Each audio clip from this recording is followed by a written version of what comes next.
All right, back on the Young Turks from the new year break, I guess. I mean, in the habit of saying back on the Young Turks. Cenk, Uygur, and Kasparian, happy new year, everybody. Happy new decade. May it be an actual good one. Wouldn't that be amazing if we had a good decade? I'm having a good year so far. Oh, is that right? Okay, yeah. We're off to a good start. Started reading The Subtle Art. The book that you talk about all the time, but I can't say the full title of the show. Isn't that a good book? It's an excellent book. It's the only self-help book I like because it comes from a very pessimistic perspective on humanity, which is the right perspective to have. It was helpful to me too. I mean, this is a random plug, but Subtle Art of Not Giving a, okay? Yeah. Check it out. All right, so by the way, while you're checking out books, shoptyt.com has several books, including from our guests, including Ryan Grimm's great book, We've Got People. Lots of stories today, a lot of folks dropping out, you'll see in a second. A lot of campaign news, Biden, Bernie, etc. And then of course, you can't go without some Trump news in the show, obviously. But since this is our first minute in the first new year, I'm just gonna quickly say, 2020 is everything. Okay, it's everything. Yep, you're right. So everything will be decided in 2020, and then we'll either have pessimism for the rest of a long time, or we'll have optimism, and we'll have hope. Not only hope, we'll be in charge. So meaning Bernie Sanders winning the presidency, on and on and on. So it's everything. And speaking of which, a little bit later in the show, update on our climate reporter that I think you guys are going to love. Strike one for optimism. All right, and then one other announcement before we get to our stories. You should be working with a financial institution that actually wants to do good things with your money, that will not invest in the fossil fuel industry, and that financial institution is Aspiration. So if you want to learn more, go to aspiration.com/TYT, where you can store your money in an ethical way. All right, so let's get to some of the news today. Julian Castro has announced that he is suspending his campaign for president. He has decided to end his presidential bid following a crowded Democratic primary, as we all know, where he failed to garner enough financial support or enough support in the polls. And he released a video explaining this in a little more detail. Take a look. It's time for the Democratic Party to change the way that we do our presidential nominating process. I'm so proud of the campaign we've run together. We've shaped the conversation on so many important issues in this race, stood up for the most vulnerable people, and given a voice to those who are often forgotten. But with only a month until the Iowa caucuses, and given the circumstances of this campaign season, I've determined that it simply isn't our time. So today it's with a heavy heart and with profound gratitude that I will suspend my campaign for president. So he shared that video on Twitter, and he also included a tweet that read, "It's with profound gratitude to all of our supporters that I suspend my campaign for president today. I'm so proud of everything we've accomplished together. I'm going to keep fighting for an America where everyone counts. I hope you'll join me in that fight."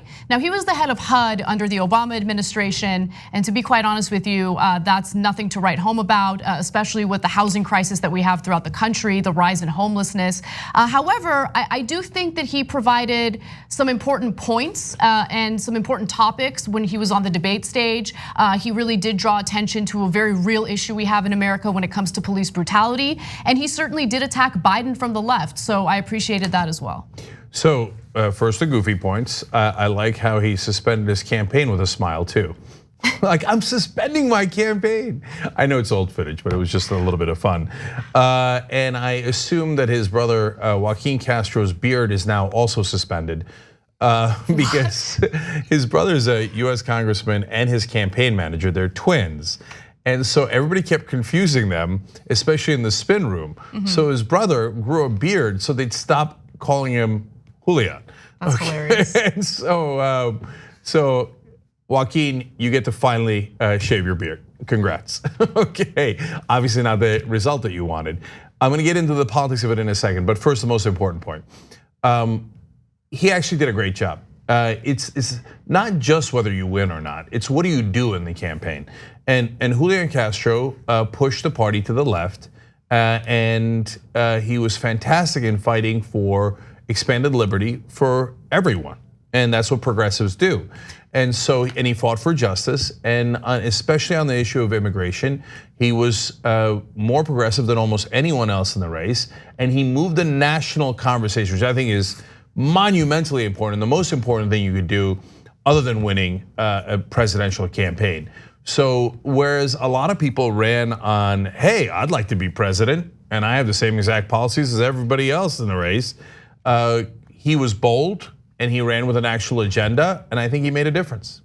Yeah, look, I think that he wasn't my preferred candidate, obviously. I want someone who has a long track record, a very consistent track record of progressive ideology and someone who pushes for progressive policies, and that's Bernie Sanders. However, I do think that it's important to note that there are people who might not get our endorsement on that debate stage who bring up important points, right? Yep. So look, I've said repeatedly on this show that while I don't have a problem with UBI as part of a more comprehensive economic proposal, I don't agree with the way Andrew Yang wants to go forward with it, right? Mm-hmm. However, he brings up all sorts of issues on the debate stage that I absolutely love, and he makes the conversation better, right? Julian Castro did the same thing. There are other candidates who do the same thing. It's not just about having the person you like on that debate stage. It's about having people who bring up important points and move the party to the left. And I think you're right, when it comes to certain issues, whether it's policing in America or immigration, Julian Castro did bring the party to the left. Yeah, and he also fought really valiantly on reparations as well, made a lot of good points there. And to your point, Anna, another outsider who did a great job on that was Marianne Williamson. There's a little bit of news about her today. She has apparently fired her national staff. It's probably a prelude to dropping out as well. But on the debate stage, she made a wonderful point. I thought she made a lot of good points. And there's a lot of snark regarding her because she's spiritual, and so and the national media is so deeply cynical about everything. So they're like, oh, she's trying to change the world for the positive. Obviously, we despise her, right? But she said on the issue, a very serious issue of reparations, a debt is owed.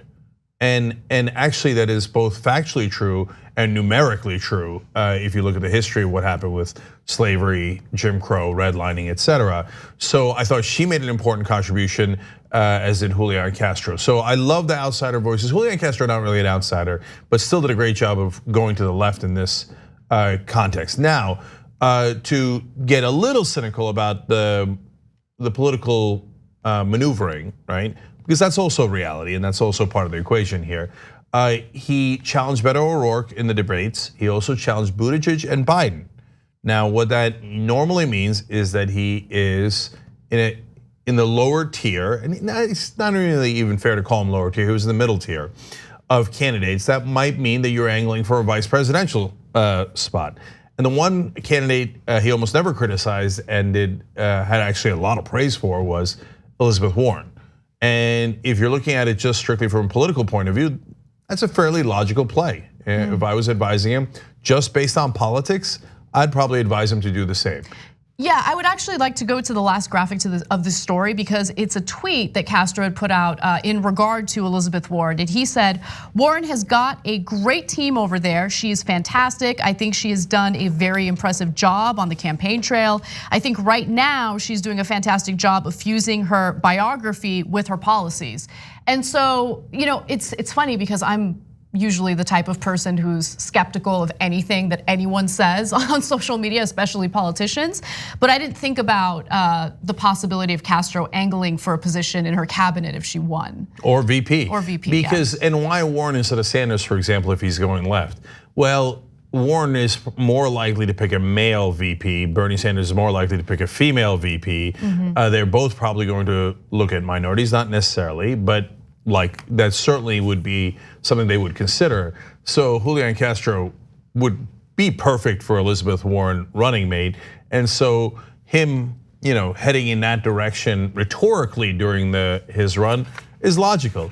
Look, if it was because he didn't mean his positions, then I would be very much against it, right? Mm-hmm. But if he means it and then he angles for something that's logical politically, I can live with that as long as your policies are right and you're driving the conversation in a positive direction, which he clearly was. Yeah, I see a lot of people responding to his Twitter announcement about his suspension or suspending his campaign with you should endorse Bernie, right? And then I'm like, is that a possibility? Maybe. I mean, who knows? But well, I mean, a lot of the folks who dropped out eventually are likely to endorse people.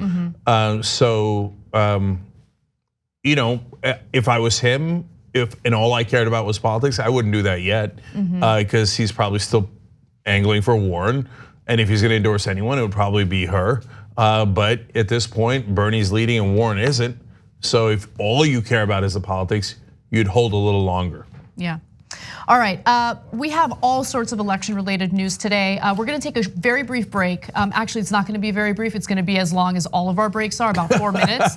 But when we come back, we have more news for you, including Bernie Sanders killing it when it comes to fundraising and the way the media is covering it. I mean, you can guess. So we're gonna go after them on that. I love that story, love it. All right, we'll be right back with that. We hope you're enjoying this free clip from the Young Turks. If you wanna get the whole show and more exclusive content while supporting independent media, become a member at tyt.com/join today. In the meantime, enjoy this free segment. All right, back on the Young Turks, Cenk and Anna with you guys. The mathematician says, Happy New Year, Cenk and Anna. I can't think of a better pair I need to have lead me through the daily torrent of dog crap that will be the 2020 news cycle. Yeah, I hear you on that, but you know what? There's some chance, again, that 2020 could be an awesome year and perhaps not be full of dog crap for the first time in a long, long time. So I think you should dare to be a little hopeful this year. I'm not saying it's definitely gonna turn out that way, but if we work super hard, it really might. Yeah, my hope really hinges on how aggressively progressives are willing to fight. And the fight doesn't just include defending the candidate you prefer, Bernie Sanders, or the congressional candidates you prefer. It's also about not allowing corporate media to distract you with the smears against people that you would typically like, right? And the nonsense propaganda about electability. Yes. I mean, I wanna, you know what? I wanna talk about that a little bit more in the post game today. So tyt.com/join to talk about that. All right, Gabby Marita says, Julian Castro is the only candidate in the debate so far bold enough to point out that Joe Biden is going senile. I know it cost him pretty severely in the polls, but I'm still really glad that he did it because it's obvious. Look, I don't know about senile, and I do know that Biden does have some issues that you see popping up on camera from time to time. I don't know how much it cost Julian Castro, but I do want to talk about it a little bit in the context of the fundraising story, which we're going to get to in just 1 second. And then finally, Tom Zawacki on Twitter says, it's really too bad when the amount of money behind you is directly proportionate to your popularity in a political race. Get money out of politics. Well, actually, we're going to talk about that as well in a second, because now that Bernie Sanders has raised the most money, some are beginning to say, well, I mean, small dollar donations. Is that really indicative? I can't unreal. All right, Anna, take it away. All right. There's no shortage of online videos featuring Joe Biden saying uncomfortable things, stuff that would typically destroy the candidacy of any other individual. However, there was recently a viral video that took Joe Biden out of context. It was deceptively edited, and it made it appear as though Biden was arguing that the culture in the US is specifically European culture. It seemed like he was celebrating European white culture in the United States while saying something negative about African American culture. However, the fuller context gives you a completely different sense of what Biden meant and what he was talking about. Now, I want to be clear, the video that we're about to toss to is the deceptively edited video. I want you to see what it looked like so you get an understanding of why it went viral. Then I'm going to give you the fuller context. Take a look. The culture, our culture, our culture. It's not imported from some African nation or some Asian nation. It's our English jurisprudential culture, our European culture. I gotta be honest, I saw that video and I was like, what is he doing? Like, why is he doing this? Why does he keep saying things that make him incredibly unelectable in my book, right? But it turns out that it was taken out of context. And so let me give you a little bit of context before we go to the full context of the video. Tommy Christopher over at Mediaite wrote, Biden was asked by a woman in the crowd, could you speak to your work with women and sexual assault, domestic violence, and give us an idea of your vision for that in our country? Biden launched into a nearly 15-minute response that began with the premise that ending violence against women is about fundamentally changing our culture in America. Biden cited the rule of thumb narrative to describe the tolerance of violence against women in Old English common law. Now with that, I'll give you a fuller look into what Biden was talking about. Take a look. In the late 1300s in England, so many wives were being beaten to death by their husbands that the court of common law said, because women were considered to be a chattel, just like the horse or the cows or the animals in the field, for real. And a man was able to, quote, chastise his wife. But so many were being beaten to death that the court ruled in the late 1300s that no man could beat his wife with a rod bigger than the circumference of his thumb. We have a cultural problem, a cultural problem. So when I got to the United States Senate, I started working on the issue of whether or not we can begin to change the way, and there was a dirty little secret. Those of you who are older know, everybody knew somebody whose wife got slapped around. So he was actually making kind of a bold and courageous point about how the culture of Western culture had created problems. Now, look, for progressives, that's not a controversial point. Of course it's true, and by the way, all cultures have different things that are wonderfully positive and things that are negative. And so heritage by definition doesn't mean something that's positive. It could be very, very negative in every culture. And so, but these are things that politicians usually try to avoid, especially more centrist and conservative Democrats like Biden, because they don't want to get criticized by the right wing, say, oh, now you're criticizing Western culture, I can't believe it, etc. So he was doing the right thing, saying, no, look, we have problems with the culture that we inherited, and some of these is the domestic violence that he was talking about. So there's nothing wrong with what he said. He wasn't trying to criticize African or Chinese culture, he was criticizing the culture that created what we have today in this country. And so now, I think when I first saw the story, I didn't bother reading it, and maybe I could be wrong. I saw the headline, but I thought that seems like it's not possible. Okay, and I know Joe Biden says some things that seem not possible and then turn out to be true.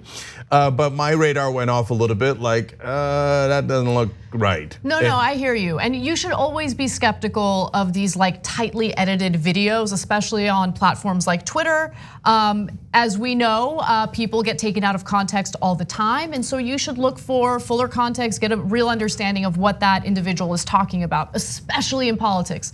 Now, the one thing I will say though is, while I would be skeptical, I also don't think that anything's impossible with Biden, because let's keep it real, homeboy was talking about kids sitting in his lap playing with his blonde leg hair in the pool. Like, yeah, and told a story about Corn Pop the gangster with no sense of irony or anything along those lines. Talked about how busing is wrong, and I mean, and how he liked working with Strom Thurmond, who ran on a segregationist ticket. So I understand that if anybody was going to make a comment as outrageous as the edited comment sounded, it might have been Biden, but even with him, I would have thought that was, because it's Steve King-esque. It's so outrageous that it reminds you of extreme right wingers, and I don't think that Biden is there. Anyway, but guys, it's really important it's a good story to point out that context is always important.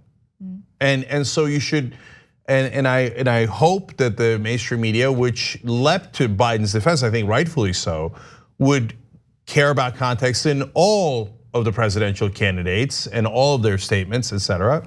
But oftentimes, some folks are taken out of context, and then you don't get this kind of clarity. And when it's an establishment presidential candidate, you have the media in unison, yelling about context, which is great. I don't want them not to do that. I do want them to do that. That's good journalism. Please be even-handed and do that in other instances when it comes to progressive candidates as well. If the corporate media were as obsessed with getting every story right, especially on progressive candidates, as they were with this Joe Biden story, this country would be in a much better place, right? And so, look, I have two main points. Point number one is there's no need to take Biden out of context because who he is and what he represents is so antiquated for the Democratic Party that you don't need to do it. Don't take him out of context, just represent him as he is because he's not a desirable candidate for many Democrats, okay? So don't buy into this myth that centrism is more electable. That is not the case. And if you look at recent fundraising numbers, there's proof to that, right? So Bernie Sanders is killing it and has beaten everyone when it comes to small dollar donors, right? He's outraised everyone and the average donation is $18 per individual. Now with that said though, it's just amazing how quickly the establishment, like the congressional leadership, will jump to Biden's defense. I mean, impeachment was out of the question until Biden's name was mentioned, and all of a sudden they're like, we need to pursue impeachment. They didn't care about Trump's financial crimes. When it came to defending Biden against Trump, that was when they jumped to action. And when it comes to the establishment media, if Biden is being taken out of context, they can't wait to jump on that story. And I actually wanna flesh this out in more detail later in the show. I'll do that on my own because I wanna give you specific examples to kind of juxtapose how the media handled this story versus how they've handled a different story. Okay, so I do wanna give you one specific example though. In one of the recent debates, I think it was the last one, PBS debate, Bernie Sanders started answering a question about race while talking about climate change. He was leading up to how it affects minority groups worse. But the moderator in that case cut him off and said, hey, this was a question about race. And we said live as we were covering that, they're gonna take him out of context. They're not gonna give the rest of his answer. And then later, as we were covering the post-debate coverage, we showed you articles, including CNN, with a big headline saying, Bernie Sanders answers question about race, and avoids the question and talks about climate change, and the moderator busts him, right? So where was everybody jumping to Bernie Sanders' defense? Of course they wouldn't. Not only did they not jump to his defense, they all saw it with their own eyes. We all watched it together. If you're a CNN reporter, you obviously watched the debate, you obviously saw the rest of his answer, and you saw where he was going before he was cut off, but they didn't give it context on purpose. By the way, to that point, one of my very good friends who is a Bernie Sanders supporter talked to me following that debate and said to me, yeah, it seemed like Bernie wasn't interested in answering the questions that the moderators were throwing to him. Yeah. And then specifically mentioned the climate change situation, right? And that's how, because most people don't watch all the debates. They see the headlines. And so in this case, somebody takes Biden out of context, the media rightfully jumps in and goes, no, wrong. Everybody gets, oh, that was a doctored video, etc. right? When in the Bernie Sanders case, they do the exact opposite. Everybody's like, he didn't answer the question about race. He didn't answer it. Well, that's actually not true. It's the opposite of what's true. Because they not only don't mind smearing progressives and taking them out of context, they enjoy it. They think that that's a great thing to do. All right, look, in terms of Biden, they actually go further. So this is fair. On the other hand, now a lot of these guys are saying, when Biden said that he would consider picking a Republican for vice president, now a bunch of establishment media people are saying you're not allowed to quote that. What? And they're like, oh no, because he clarified later that he couldn't name one Republican that he would pick at this moment. So you're not allowed to say the earlier part of the statement where he said, oh, well, I would definitely consider one. No, that's insane. We gave the full context. He did say it. So now you want to disqualify things that he actually did say in order to protect him because that's incredibly damaging. So there's no end to the bias. And then when you point this out with indisputable facts, they're like, I don't see it. What bias? I don't see it at all, right? But for us as progressives, we should not stoop to what they do. Okay, so I have no idea who basically unfairly edited this video. No idea if it was a right winger, a Trump supporter, or progressive. I have no idea. Nobody does, right? But don't do that, okay? Because we're the good guys.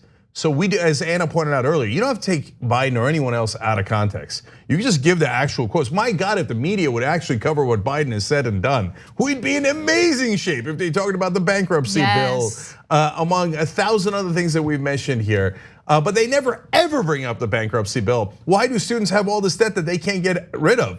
A huge part of the reason is because of Joe Biden. Can you just actually quote Joe Biden rather than either take him out of context or weirdly defending him for no reason when you're a reporter? Exactly. By the way, for any of you who are interested in hearing Nina Turner's take on how that debate question went down for Bernie Sanders, David Dayen actually interviewed her in the spin room on our behalf after the last debate. So check that out. We'll include a link in the description box below. But you're absolutely right, Cenk. Look, we need to win based on our ideas, and our ideas are popular. There's no need to stoop to the disgusting level of the corporate press, which I'm not buying this whole thing about like, they try to like push this idea of like plausible deniability. No, it's intentional, it's malicious. Cenk is right. We all sat there and watched the exact same debate, and the corporate press decided to portray it the way that they did, right? So intentional, malicious.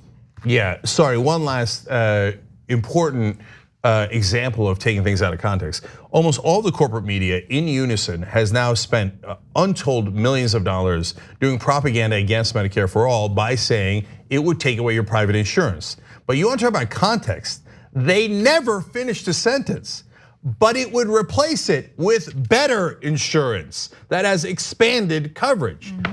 You want to talk about out of context? That's insanity.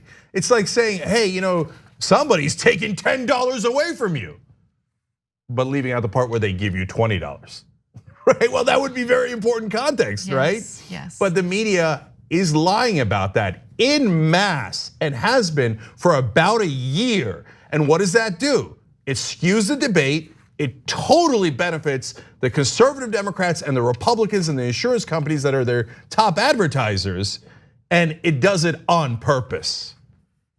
So let's move on to Bernie Sanders and how he's killing it with fundraising and with his proposals and with everything he does. Except he needs to be more of an attack dog. We'll get to that later. So Bernie Sanders has outraised every single Democratic contender in the primaries. And that's unsurprising when you consider his popularity, when you consider the number of his small dollar donors. And so just to give you some numbers, he has raised a whopping $34.5 million in the fourth quarter of 2019. Again, he outraised every other candidate, and he talks about it a little bit in this next clip. Take a look. As of yesterday, which was the FEC filing deadline, we have received over 5 million contributions from well over 1.2 million people all across this country. And you know what? That is more contributions from more people than any candidate, not just in this campaign, but any candidate in the history of American politics. And when we talk about the political revolution, we're talking about two basic concepts. Number one, an agenda that speaks to the needs of working families and is prepared to take on the greed and corruption of the corporate elite. And that's Wall Street and the insurance companies, the drug companies, fossil fuel industry, military industrial complex, prison industrial complex. So, okay, that video is everything about Bernie Sanders. So 100%. Okay. No glitz, no glam. His jacket's a little dirty. Okay. I got things to do, okay? I'm gonna tell you about how we're killing it. Small dollar donors, F the corporate world, we're coming for them. He didn't even say it that way. He just said it so calm. So like in a second, we're gonna show you a mainstream media person saying that Bernie Sanders is not about the policies. People like him for other reasons. What other reasons? Okay, like Julian Castro, even in the video announcing he's dropping out, and we like Julian Castro, but he's smiling. It's a wonderfully produced video. I'm dropping out, right? Yeah.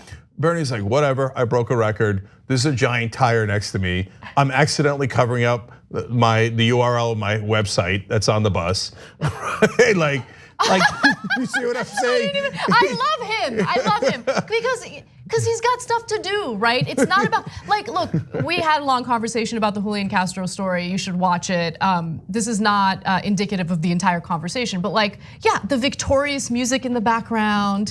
Like, there's none of that with Bernie. It's about the people, it's about the policies, it's about fighting for the right reasons, and that's why we love him. Yeah, guys, I think what's being understated in this video as well as certainly in all the media is he broke a record. Yeah. He broke a record of number of donations for any presidential candidate up to this point before the primary started. I mean, by a lot, okay? But is he electable, Cenk? I know, how could he have 5 million donations from 1.2 million different people in the country?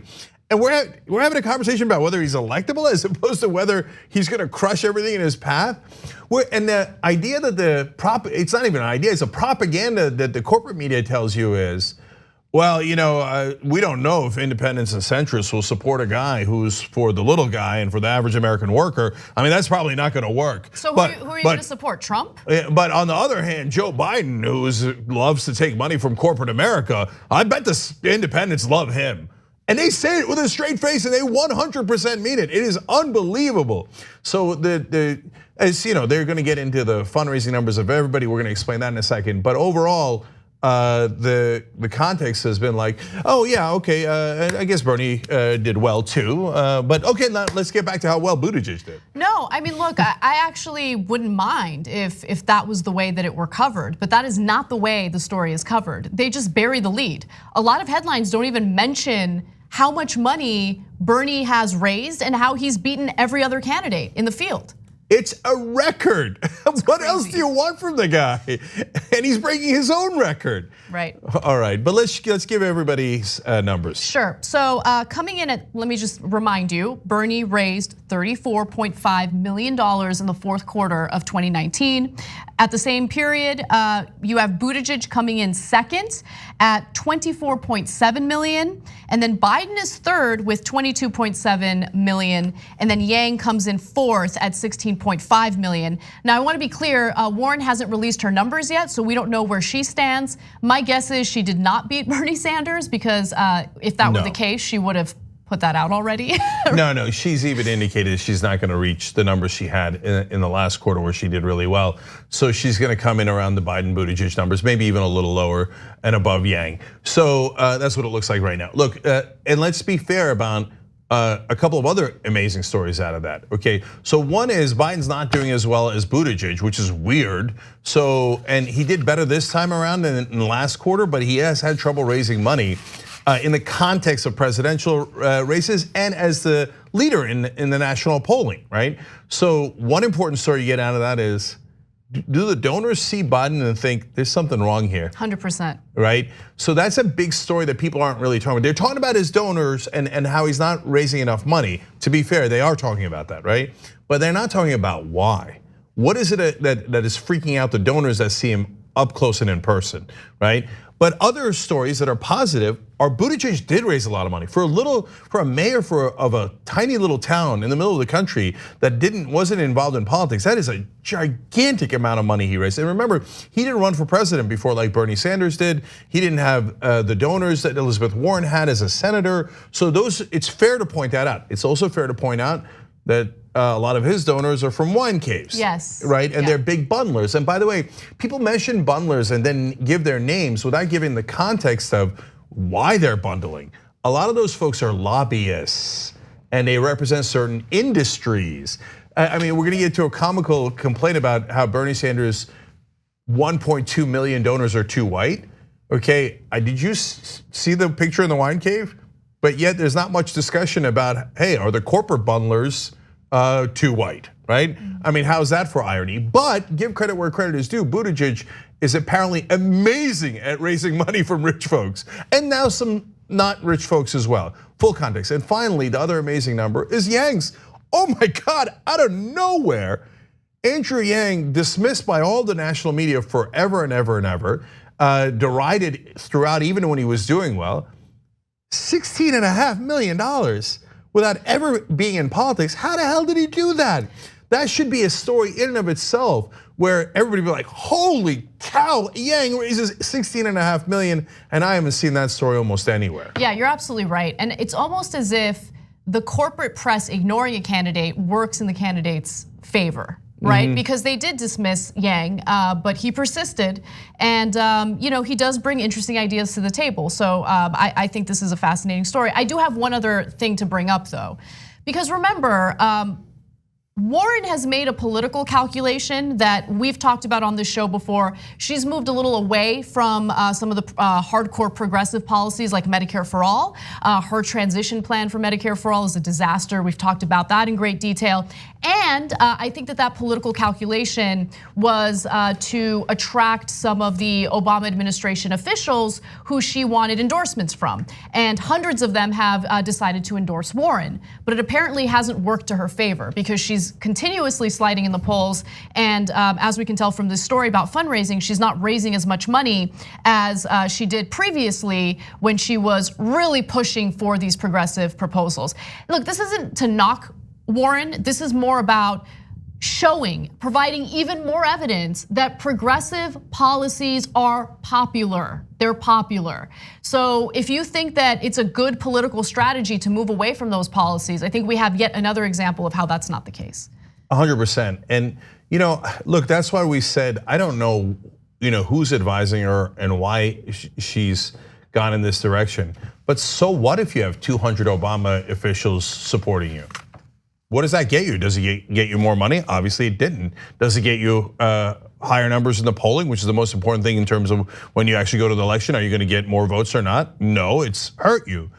So I don't know who convinced her that, oh my God, not Obama, but Obama administration officials. If you get more people in the establishment to back you, it'll work out great for you. How's that working out? So if you're in the Warren camp, be careful about the next set of advice those guys give you. All right, so we're gonna take a break, and then when we come back, we're going to compare the way we covered this story to how the corporate press has covered this story, and it is incredible, all right? Yeah, you're gonna love that / hate it, so come right back.